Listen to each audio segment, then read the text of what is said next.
Hi friend, কেমন আছেন আপনারা? আজকে চলে এসেছি কিচেন ঘরে, রবিবার সানডের দিন। তাই আমি আপনাদেরকে আজ শেয়ার করব মাছের মাথা দিয়ে মুগ ডাল। প্রথমে কড়াটাকে একটু গরম করে নিয়েছিলাম, তারপরে পরিমাণ মতন মুগ ডাল দিয়ে এটাকে একটু গরম করে ফ্রাই করে নিচ্ছি। ফ্রাই করে নিলে যে কাঁচা ভাবটা আছে সেটা বেরিয়ে যাবে। যখনই গরম হয়ে গেছে, এবার নামিয়ে আমি একটা বাউলে এটা একটা কালেক্ট করছি। কালেক্ট করার পর, কারণ কি এটাতে একটু জল দিয়ে ধুয়ে নিতে হবে, ওয়াশ করে নিতে হবে। তো আমি কেটলিতে অলরেডি জল গরম করতে বসিয়ে দিয়েছিলাম, তো জলটা গরম হয়েই গেছে। এবার আমি জলটা দিয়ে, এখানে কোনো পরিমাণ মতন দেওয়ার কোনো দরকার নেই, কারণ ডালটা যতটা ওয়াশ হয়ে যায় সেক্ষেত্রেই, কারণ ডালটা আমি কাঁচা অবস্থায় ওয়াশ করলে সেক্ষেত্রে আমি আর ওটাকে ফ্রাইং প্যানে গরম করতে পারতাম না।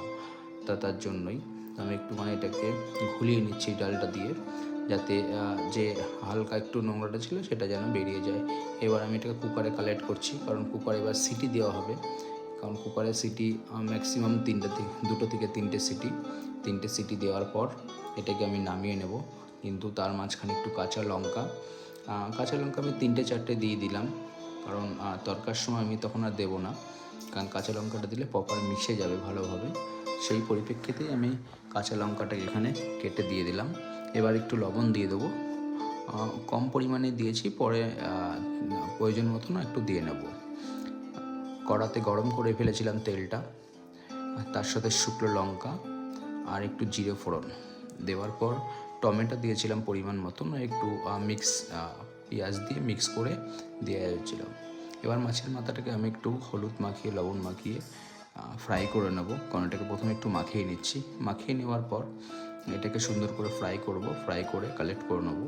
নিয়ে যেটা ডালটা হয়েছিল, সেদ্ধ করা কমপ্লিট হয়ে রাখা আছে, সেই ডালটাতে এটাকে মিশিয়ে দেবো। আমি মাছটাকে ফ্রাই করে নিচ্ছি প্রয়োজন অনুযায়ী।